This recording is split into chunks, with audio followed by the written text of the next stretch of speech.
message vous est présenté par l'Assemblée chrétienne Le Tabernacle. www.letabernacle.net.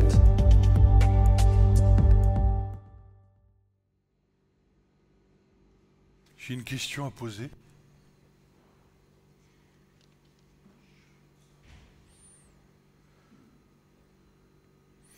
Une question dont la réponse se trouve bien sûr dans l'Écriture.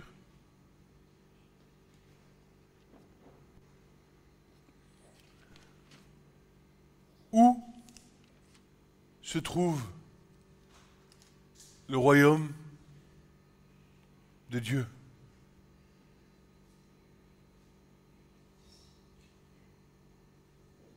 J'ai entendu une réponse. Bernadette.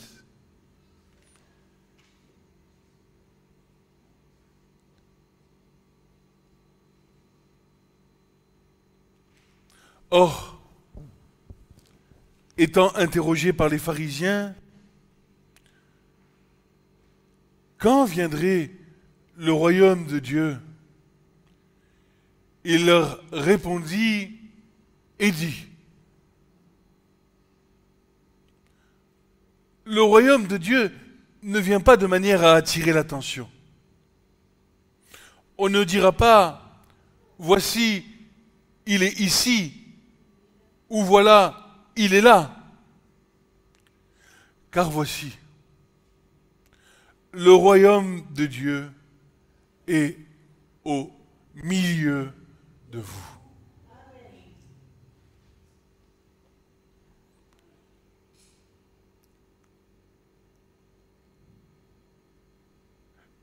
L'Église, les pierres vivantes que nous sommes, enfin,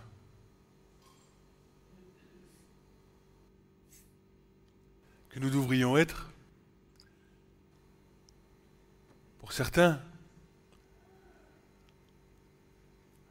a tendance à oublier.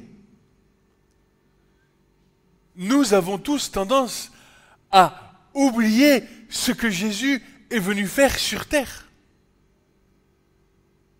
Il est venu sauver les pécheurs, oui, amen. Leur donner une espérance, oui, amen. Mais il est venu surtout établir son royaume au milieu de nous. Et c'est pour ça que Jean, dans l'Apocalypse, dira ceci: il a fait de nous un royaume, des sacrificateurs pour Dieu, son Père.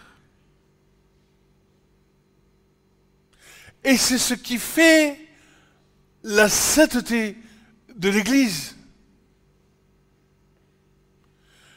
Être saint n'est pas avoir une auréole sur la tête. Être saint, c'est être rempli et conduit par l'Esprit de Dieu.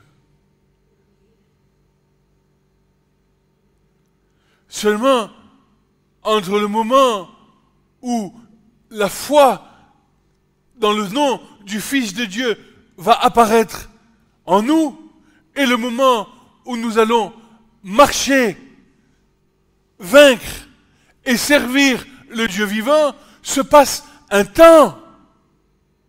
Et ce temps, c'est le temps de l'apprentissage. Pourquoi? Parce que nous sommes tous appelés à servir Dieu. Lorsque Moïse reçut les commandements de Dieu pour aller délivrer le peuple de l'Égypte, tu leur diras: allez, sortez, afin qu'ils me servent sur la montagne. La montagne est une image de la représentation de là où Dieu siège.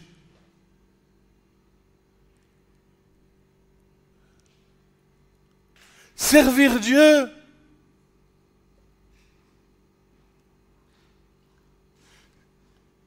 c'est faire sa volonté.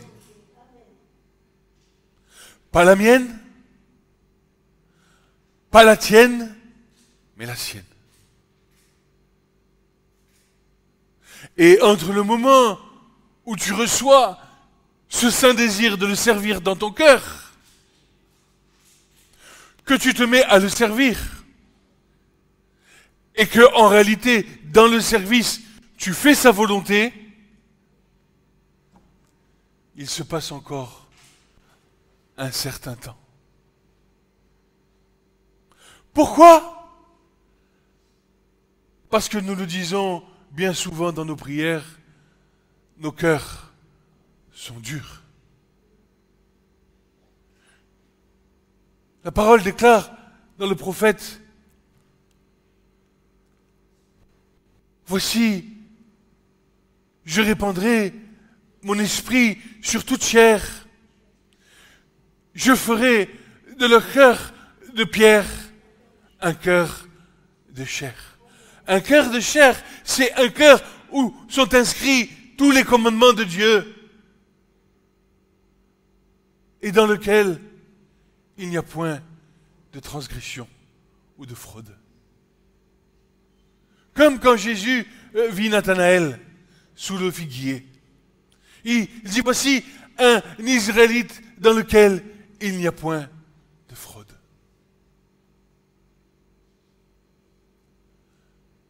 Alors, depuis que Israël est sorti d'Égypte, et depuis maintenant 2000 ans que l'Église a été enfantée par notre Seigneur Jésus-Christ,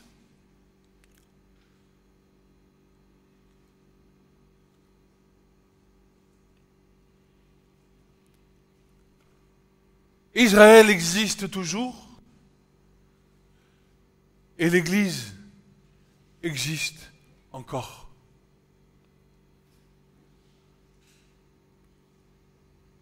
Pour la simple et bonne raison que l'Église est bâtie par le Seigneur lui-même.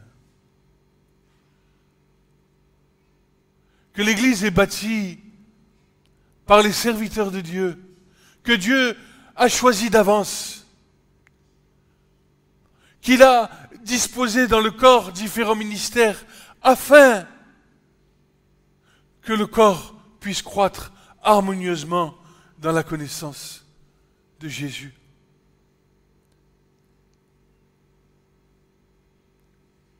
Cependant,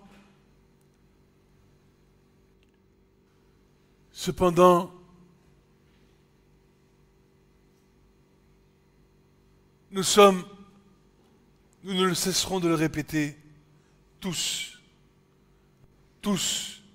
dans des combats. Et je vais poser la question ce matin. Qui n'a pas de combat dans sa vie aujourd'hui? Je vois que aucune main ne se lève.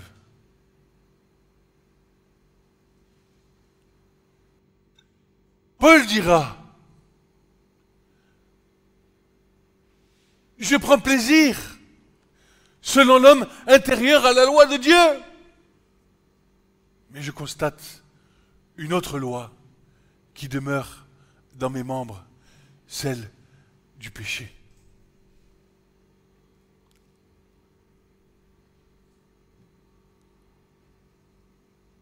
J'ai une bonne nouvelle. C'est que si tu crois en Jésus, si tu crois qu'il est le Fils de Dieu, si tu crois qu'il est venu pour te sauver, si tu crois qu'il est mort sur cette croix et qu'il est ressuscité d'entre les morts, alors laisse-moi te dire que tu as été crucifié avec Christ, que ce n'est plus toi qui vis, mais c'est Christ qui vit en toi. Alors si Christ vit en toi, attends-toi à le voir œuvrer dans ta vie.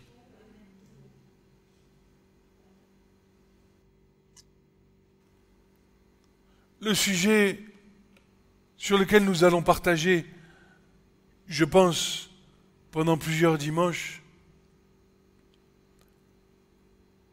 c'est le sujet du combat spirituel.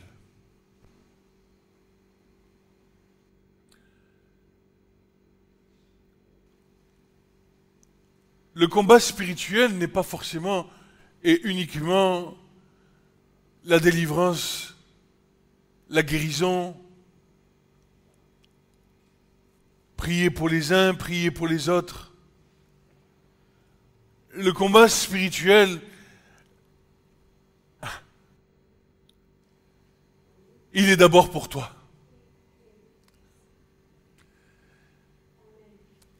Et une fois que tu seras libéré de tout ce qui t'encombre, alors tu feras comme le Seigneur te demande, allez, faites des disciples parmi toutes les nations. Mais tant que tu n'as pas eu toute la victoire sur l'ennemi qui t'oppresse dans ta vie, ne t'attends pas à ce que le Seigneur puisse se servir de toi, du moins dans le temps. Ponctuellement peut-être. Mais dans le cas d'un ministère, il faut que tu sois clean. De la même manière que Jésus a dit, mais le diable, il n'a rien en moi.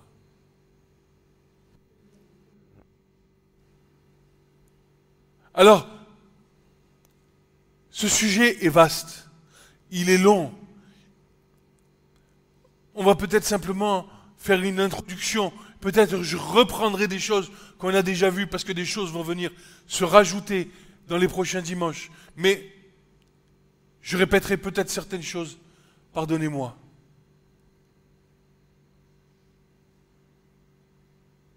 Mais si l'Église aujourd'hui est dans l'état qu'elle est, c'est que les hommes ont voulu faire leur propre volonté pour Dieu, sans laisser Dieu faire les choses qu'il voulait faire avec eux. Et si nous perpétuons ces choses de génération en génération, que sera l'Église demain ?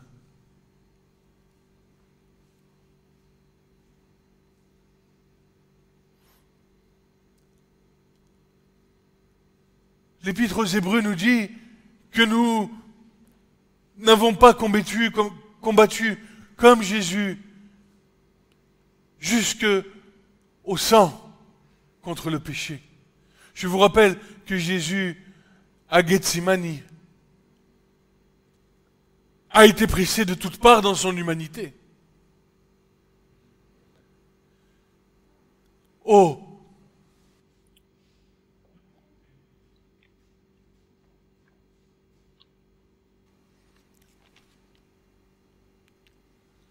Seigneur, rappelle à nos cœurs ces choses.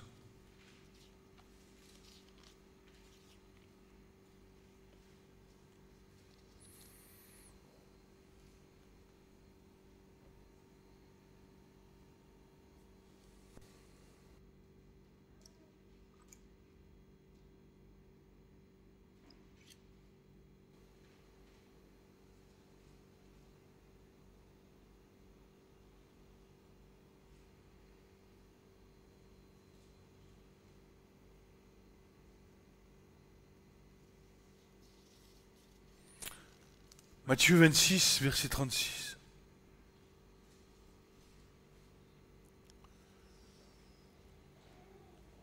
Alors Jésus s'en vint avec eux en un lieu appelé Gethsémani. Gethsémani, nous le savons, veut dire le pressoir à huile.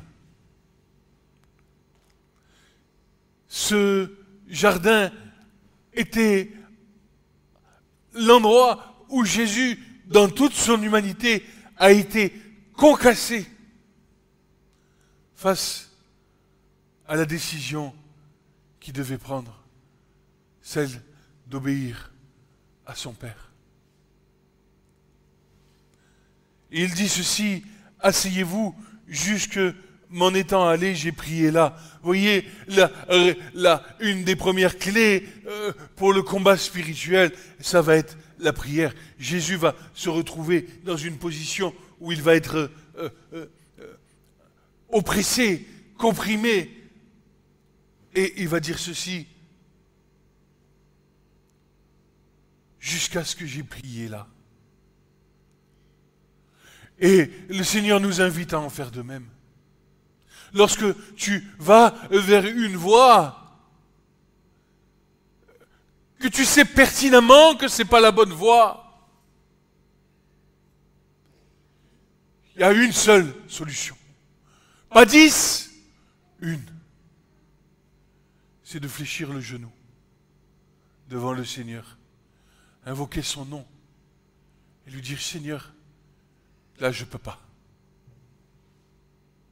Je n'y arrive pas. Et c'est parce que lui est passé par ce chemin, parce que lui est allé jusqu'au bout, qu'il est allé jusqu'à la croix, pour toi, pour moi, et qu'il a vaincu la mort, qu'il est à même de nous soutenir dans nos épreuves. Parce que nous nous appuyons sur le fondement, sur le rocher qu'est le Seigneur. Et c'est seulement à cause de ça qu'il sera en capacité de nous venir en aide. Toute tentative humaine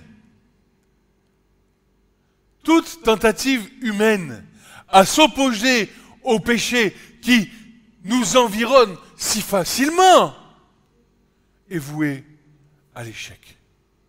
Pourquoi? Parce que je vous rappelle que les puissances spirituelles méchantes et mauvaises que Paul nomme dans les Éphésiens, les dominations, les principautés, les autorités, les puissances méchantes, l'esprit de l'air, toutes ces choses sont présentes sur terre et sont bien plus puissantes que nous dans notre humanité, mais soumises à celui qui les domine. Et puisque Jésus nous a rachetés par son sang, il suffit qu'il dise une parole pour que les flots de la mer qui nous accablent soient calmés. Il dira aux esprits méchants: allez dans le troupeau de pourceaux, et ils se jetteront dans la mer.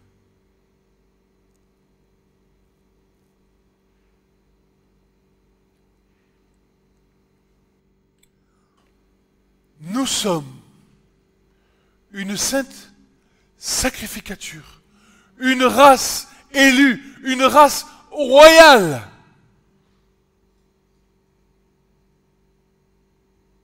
Sur laquelle a établi, nous avons pour maître pardon Jésus-Christ,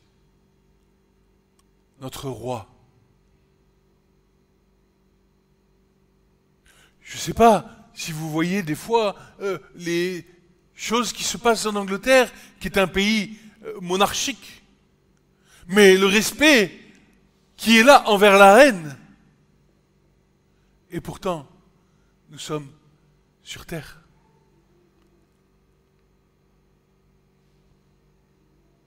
Combien plus devrait être notre reconnaissance au Seigneur?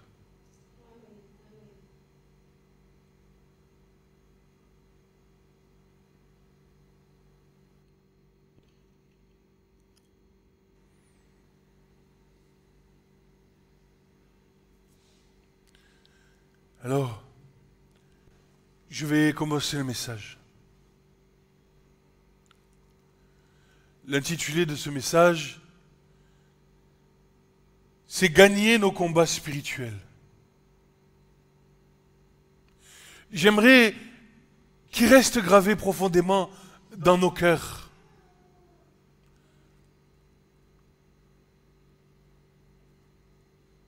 Parce que je suis témoin d'en avoir gagné un, au moins une fois dans ma vie.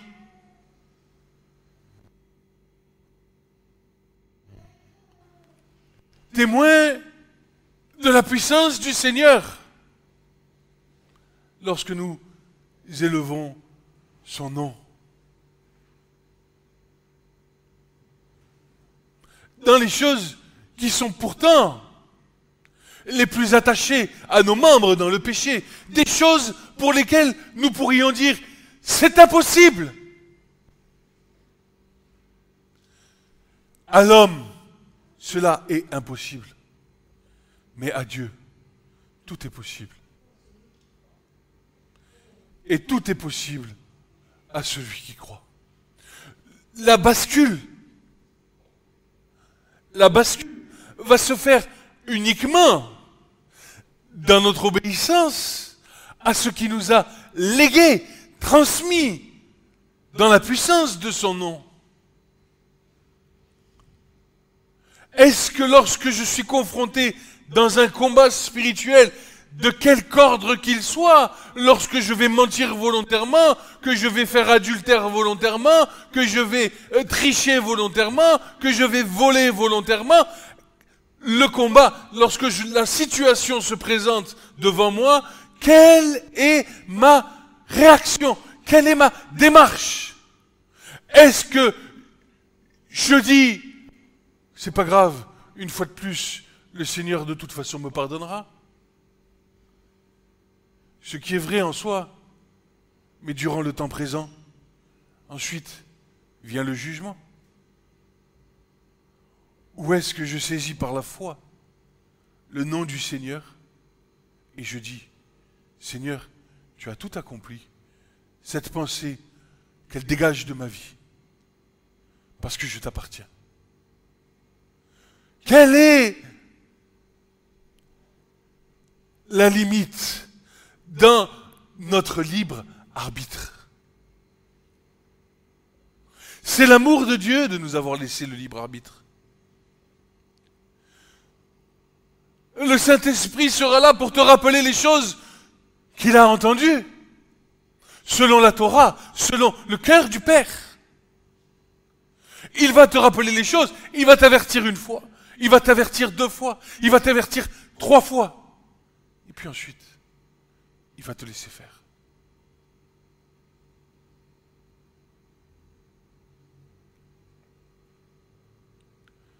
Et après, tu rames, et re-rames, et re-rames pour revenir auprès du cœur du Père. Quelle est cette façon que nous avons d'honorer celui qui nous aime? Oh, je me souviens d'une parole qui dit, oh mais qu'est-ce que l'homme? Mais franchement, mais qu'est-ce que l'être humain pour que tu te souviennes de lui? Grâce est méritée. Amour incomparable.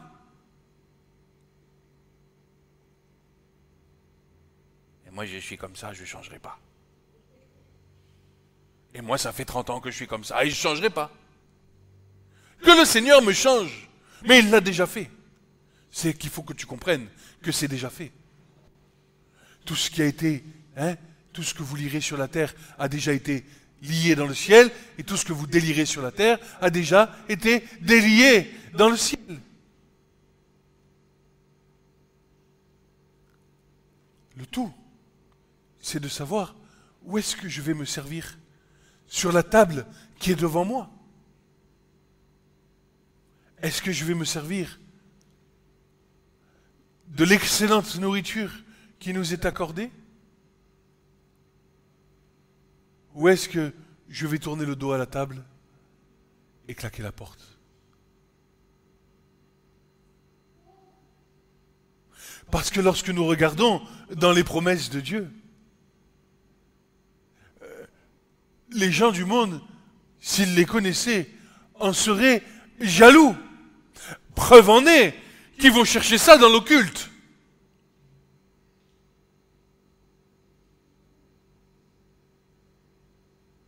Par des moyens satanique. Alors que nous, pour nous, qui avons reçu le Seigneur dans notre cœur, qui sommes devenus enfants de Dieu, c'est gratuit. D'une part, mais surtout libératoire. Parce que dans l'occulte, tu vas aller chercher ces choses, mais le diable va te lier jusqu'à la fin de ta vie pour t'embarquer avec lui dans les temps de feu et de soufre.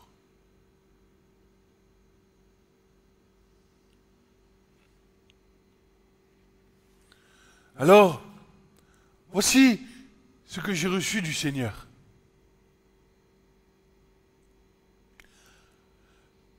Gagner nos combats spirituels vise à se mettre à genoux sous le regard protecteur de Jésus-Christ, lui, le vainqueur de toutes choses. Gagner nos combats spirituels, c'est honorer et rendre gloire à celui que nos cœurs aiment. Gagner nos combats spirituels, c'est ne plus être ballotté de ça et de là, comme dans l'immensité de nos pensées qui s'accusent et s'excusent sans cesse, nuit et jour. Gagner nos combats spirituels, c'est ne plus être considéré comme des enfants nourris au lait maternel de la promesse, mais c'est acquérir la connaissance spirituelle en vue d'être établi par le Seigneur Jésus lui-même comme vainqueur sur toute chose et tenir ferme contre les artifices du diable. Gagner nos combats spirituels, c'est renier les œuvres de la chair opposées à Dieu et une obéissance sans concession, sans sentimentalisme à la direction du Saint-Esprit. Gagner nos combats spirituels, c'est faire l'œuvre de Dieu en vue du service accordé aux saints qu'il veut établir à son service pour manifester sa gloire aux nations et à Israël qui refuse le don du Mashiach en sacrifice pour l'expiation de leurs fautes. Gagner ces combats spirituels, c'est être au service de son prochain sans jamais rien attendre en retour. Gagner ces combats spirituels, c'est rappeler la défaite à Satan et ses sous-fifres à la croix et proclamer la libération de tous les captifs, la guérison des cœurs brisés, l'ouverture des yeux et des oreilles de ceux qui ne le voient pas et qui ne l'entendent pas. Gagner ces combats spirituels, c'est abandonner sa vie sur la croix du Calvaire pour suivre Jésus dans l'éternité, qui commence tant qu'il est dit aujourd'hui. L'éternité commence tant qu'il est dit aujourd'hui. L'éternité commence maintenant.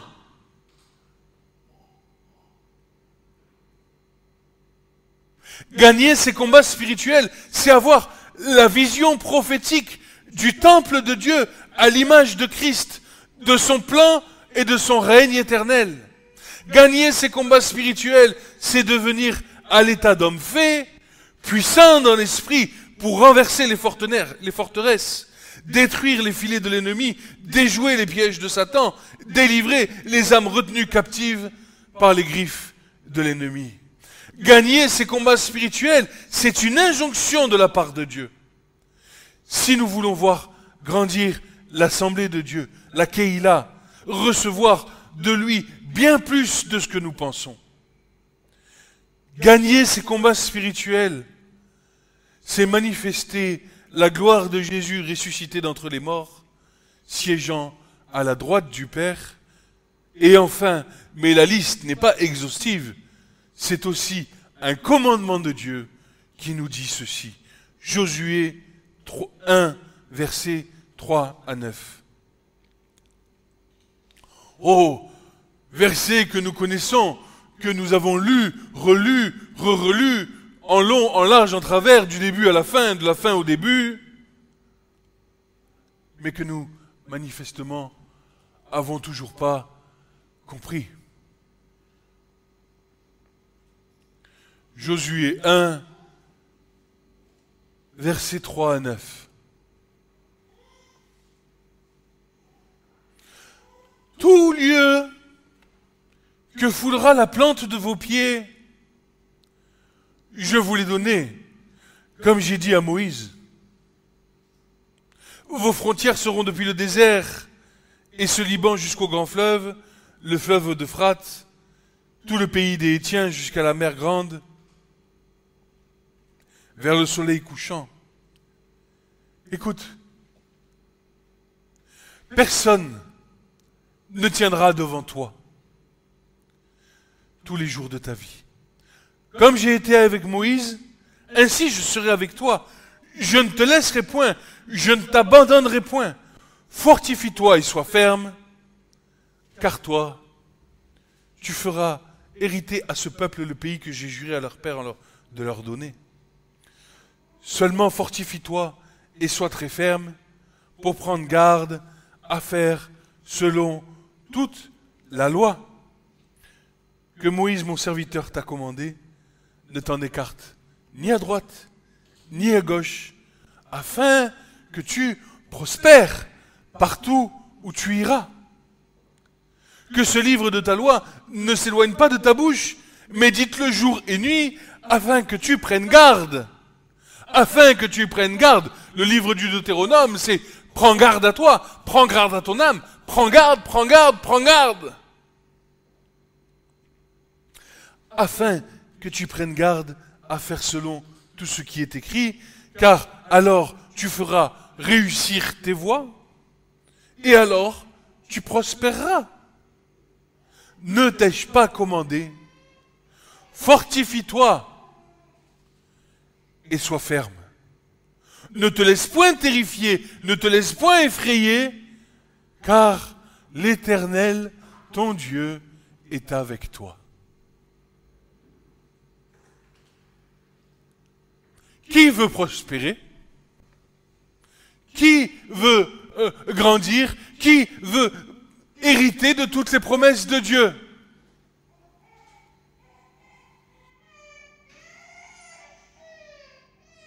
Amen. Amen.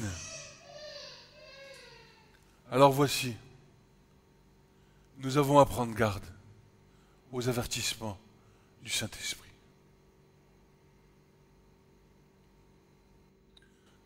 Prenons garde. Non seulement prendre garde, mais aussi mettre en pratique la parole de Dieu. C'est un combat, parce que c'est le combat de la chair contre l'esprit, et l'esprit contre la chair, qui, lui, ne veut pas que vous fassiez ce que vous voudriez faire. Tu comprends que tes envies, elles sont contraires à ce que Dieu veut pour toi. Nos envies sont inimitié contre Dieu.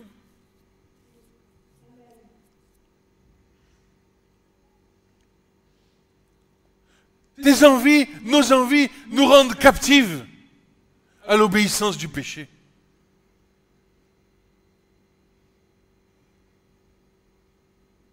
Et puisque le seul terrain sur lequel le diable a un pouvoir, c'est sur le terrain du péché, eh bien tu as compris maintenant quelle est la solution pour ne plus être captif du péché. Paul dira ceci aux Romains, chapitre 8, de mémoire.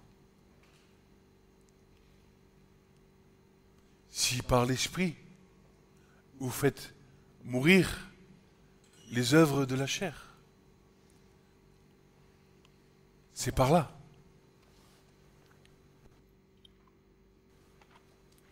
Par l'Esprit, pas par je mets des filtres sur mon iPhone pour éviter d'aller sur des sites internet interdits.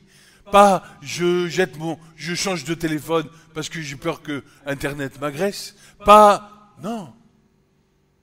Par l'Esprit. En fléchissant le genou. Par l'Esprit. Pas en me contraignant de certaines choses, en me mettant des restrictions. Non, ça ne marche pas comme ça. Les restrictions vont venir d'elles-mêmes par l'Esprit. Parce que ça te semblera tellement décalé. L'Esprit va te monter tellement que ce que tu fais dans tes envies est tellement décalé par rapport au royaume de Dieu que ces choses vont devenir des choses à haïr. Seulement, si tu n'as pas reçu l'Esprit de Dieu, comment veux-tu? Si tu suis le Seigneur selon une religiosité, parce qu'un jour on t'a parlé de Jésus, et que tu as dit, bah oui, c'est pas mal ça. Que tu te sers de Jésus comme béquille psychologique, ça ne peut pas marcher. Ça ne peut pas fonctionner. Seul le Saint-Esprit a l'autorité sur ta vie de te mettre dans la liberté, de choisir le bien ou le mal.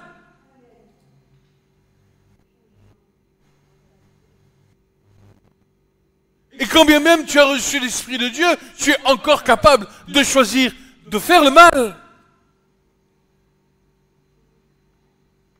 Ça te montre à quel point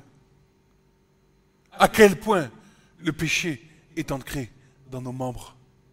Et ça te montre à quel point, ô combien la croix a besoin de pénétrer nos vies.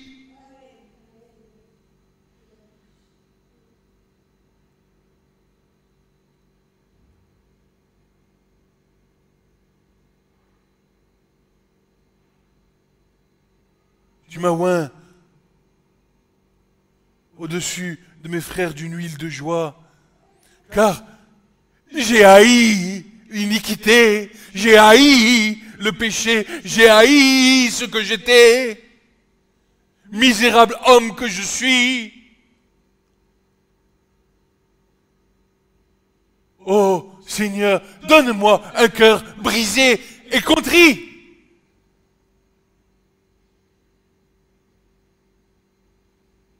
Alors,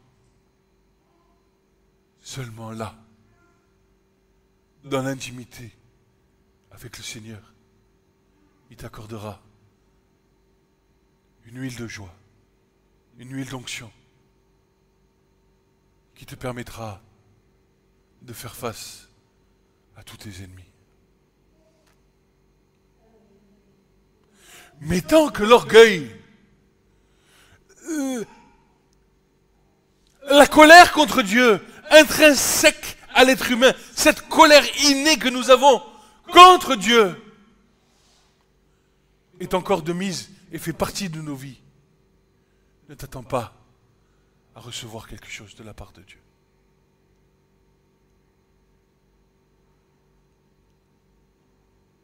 Colère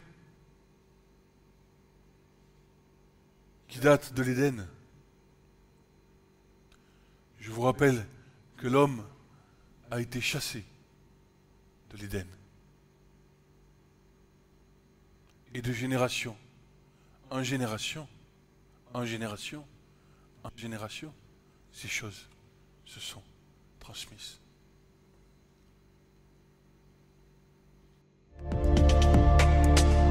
Ce message vous a été présenté par l'Assemblée chrétienne Le Tabernacle. www.letabernacle.net